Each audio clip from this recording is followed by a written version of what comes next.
Hi everybody, this is Miss Nikki from the office, and I'm going to read Chapter 10, Franken Screamer, from Judy Moody and the Not Bummer Summer.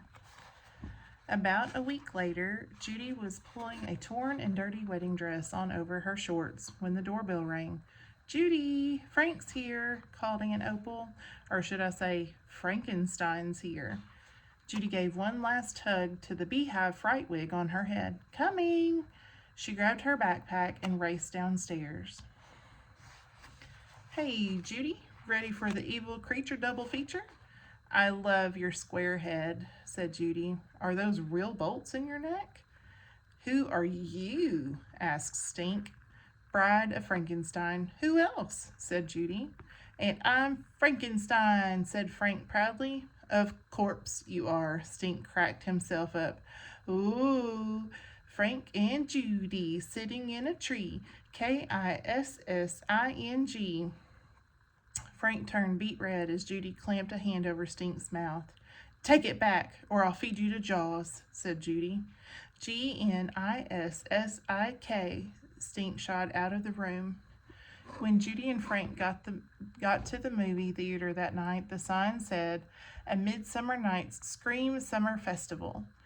Creepy music piped over the loudspeakers. They handed their money to a vampire-faced ticket seller with blood-dripping fangs. "I want to take your money. Moo ha ha ha." "Since when do vampires wear ski jackets?" Judy asked. "It's summer." "Since it's freezing in here, the air conditioner went psycho." Judy looked at Frank. Frank looked at Judy. "Did he say freezing as in cold?" she asked. "Mr. Todd!"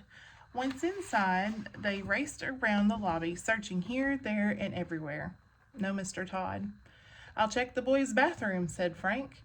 He burst through the door.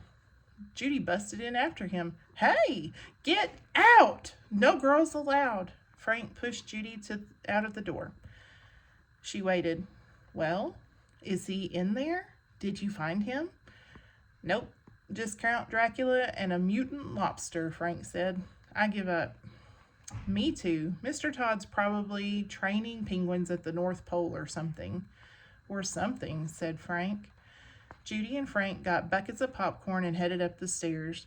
The small theater was packed with popcorn throwing, candy chewing vampires and zombies. Judy and Frank sat in the front row, dead center. "Remember, this is a double feature, so no being a wimp burger, Frank. We have to stay till the very end if we want to get points." "Don't look at me. You're the one who'll be screaming your pants off as soon as the lights go out." Judy glanced at her mood ring. Amber. Amber was for nervous or tense. Just then the lights went out. A blood-curdling scream filled the room. On the screen, a pack of zombies staggered toward a woman. Her party dress got snagged in a car door. She let out a spine-chilling scream. Frank grabbed Judy's arm. "Alone, bad. Friend, good," he said in a Frankenstein voice.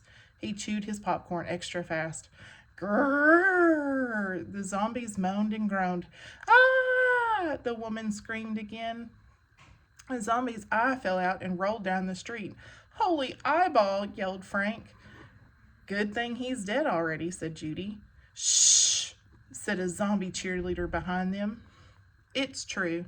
The dead are among us," said a spooky voice. "They're taking over the town of Pittsylvania. Lock your doors, bolt your windows." Zombies marched through town, punching through walls and knocking down doors. One zombie ate something that looked like a human leg. Frank gasped, spraying Judy with soda. "I just remembered. I forgot to feed my goldfish." He stood up to go, spilling soda everywhere. Judy pulled him back. "Sit down. Don't get all Franken-scared on me now. This is our absolute last chance to earn thrill points." A zombie staggered. His milky eyes and blood-streaked face filled the screen. "I come for dinner. I come for you." "Ah!" Frank screamed. He jumped over Judy's legs, toppling her bucket of popcorn. "I'm out of here." Judy grabbed his shirt. You are so not leaving Frankenstein. Frank pulled away and rip! She had Frank's shirt sleeve in her hands. Frank ran up the aisle. Judy tore after him, catching up to him just outside the theater. You are dead, Frank Pearl. No, zombies are dead. I'm going home. Judy threw up her hands. Great, just great. Rocky and Amy are having the funnest summer ever, and I'm stuck with Franken Screamer. Hey, said Frank. Rocky and Amy wouldn't bail after 2 seconds of zombie. Rocky and Amy wouldn't knock me off of a tightrope. Rocky and Amy wouldn't puke all over me. Frank glared at Judy. Look who's talking. All your stupid points and dares and charts. They suck the fun out of everything. You're nothing but one big, wet, fun sponge. Frank stomped off down the street. Fun sponge? Judy yelled after him. Rocky and Amy wouldn't call me a fun sponge. Frank kept walking. He didn't look back. Judy cupped her hands to yell at him. Well, if I'm a fun sponge, then you're a fun mop. Frank turned a corner and disappeared. Judy kicked at the sidewalk. She turned back toward the theater. Hold on there, Bridezilla. Where's your ticket? Said the ticket taker. Inside, in my backpack. Honest. I already paid. Ask the vampire. Judy pointed to the ticket booth, but it was empty. No vampire. Sorry, no ticket, no movie, said the ticket taker. Judy spun on her heel and stomped away. She kicked a leaf. She kicked a stick. She kicked a rock all the way home. Fun sponge my elbow. The rock tumbled down the street and stopped in front of her house. What the? In the middle of the front yard, a mountain of junk. Tuna fish cans, burlap bags, old carpet remnants, chicken wire, ropes, and pipes had been made into a giant statue. Bigfoot. Aunt Opal was on a ladder smearing plaster on Bigfoot's face. Stink was working on his 2 large feet. Aunt Opal waved. What is that? Judy asked.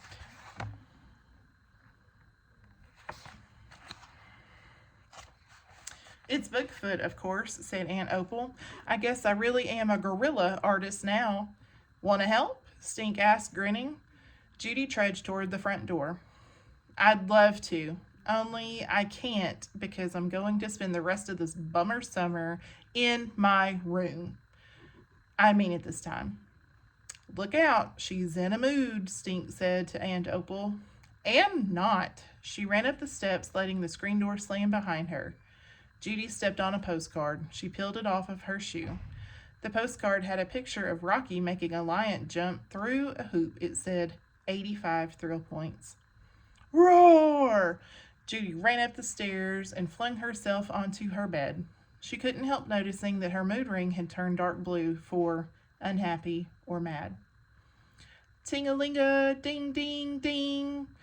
Late the next morning, Judy woke up to the jangling of the ice cream truck. She covered her head with a pillow. Hey, Judy, called Aunt Opal. It's the ice cream truck. Judy! A few minutes later, Aunt Opal, with a blue popsicle in hand, tapped lightly on Judy's door.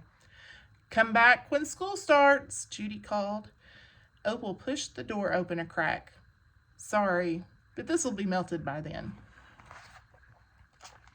Judy didn't budge.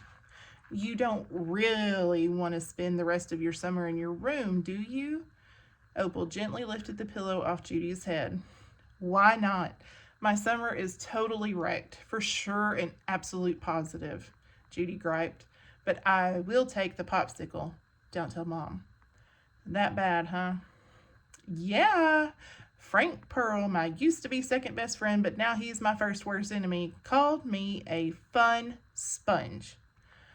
Aunt Opal couldn't help laughing a little. That sounds bad. Are you a fun sponge? Judy slurped her popsicle.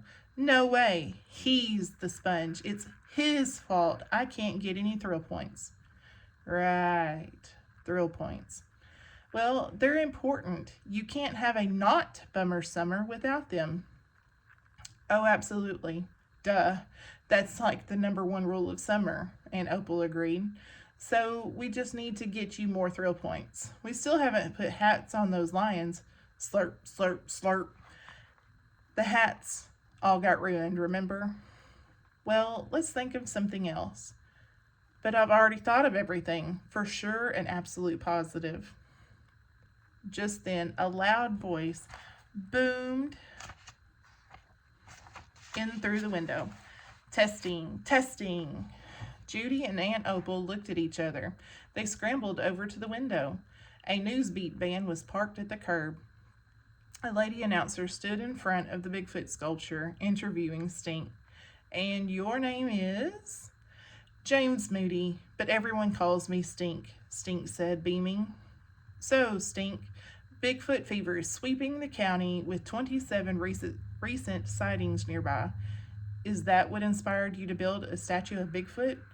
Stink's on TV, Judy screeched. Last one downstairs is a fuzzy pickle, said Opal. They pounded down the stairs and out the door. People say Bigfoot isn't real. How do you answer that, Stink Moody? He is too real, and I'm going to catch him. If you do catch him, Mr. Stink Moody, you'll be the most famous kid in... Judy jumped in front of the camera, sticking her arm around Stink. She grinned, a big, wide, blue popsicle grin. Don't forget me. I'm a Bigfooter, too. You are? Stink asked, stunned. It's Judy Moody with a J and a UDY, Judy told the newscaster. Yes, Good luck, kids. We'll check in with you later. This is Jess Higginbottom Clark, WH2O, live for Newsbeat. Hey, you two just might be on TV, Opal told them. We'll have to watch the news tonight.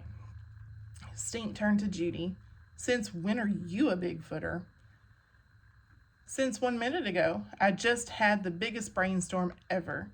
Catching Bigfoot's worth like 1,000,000 thrill points. Summer's almost over, Stink. This is my absolute last chance to get points. If we catch Bigfoot, I might even win the race. Huh? Said Stink. Never mind, said Judy. Just tell me everything.